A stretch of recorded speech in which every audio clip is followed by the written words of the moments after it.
এই পার্বত্য জনগোষ্ঠীর মেন অন্তরায় হলো চাঁদাবাজি। পার্বত্য চট্টগ্রামে প্রতি বছরে 1000 থেকে 1200 কোটি টাকা চাঁদাবাজি হয়। ক্যান ইউ ইমাজিন, একটা বছরে একটি অঞ্চল থেকে 1200 কোটি টাকা চাঁদাবাজি হয়। এই চাঁদাবাজির রিসিট এবং কে কি পরিমাণ চাঁদাবাজি করে সেটা জেএসএস 450 কোটি, ইউপিডিএফ 350 কোটি, তারপরে ইউপিডিএফ এর মধ্যে আরেকটি ভাগ আছে যেটা ডেমোক্রেট 150, জেএসএস সংস্কার যেটা 150, এমএনপি 50 কোটি, কেএনএফ 50 কোটি।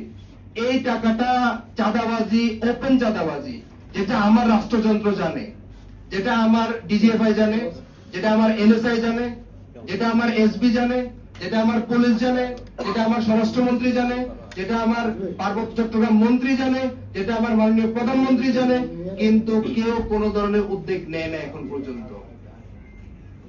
এবং এই চাঁদাবাজির যে বাস্তবিক চিত্র, যে আপনারা যে রিসিট গুলো দেখতে পাচ্ছেন, এই রিসিট গুলো আপনারা দেখতে পাচ্ছেন।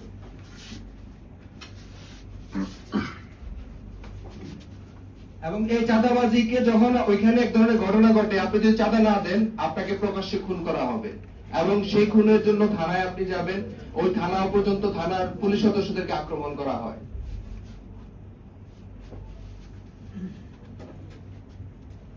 আপনারা জেএসএস এর নাম শুনেছেন পার্বত্য চট্টগ্রামে। এই জেএসএস এর মেন যে সন্তুল আর্মা, সন্তুল আর্মার হলো আপনার 4টি এজেন্ডা থাকে সব সময়। শান্তির নামে সবচেয়ে বড় অশান্তি, চাঁদাবাজি, হত্যা, অপহরণ, আন্তঃসংঘর্ষ।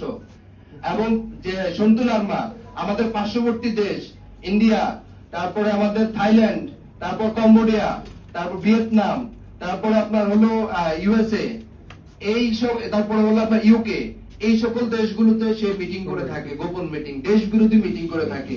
এবং সেই মিটিং এর প্রেক্ষিতে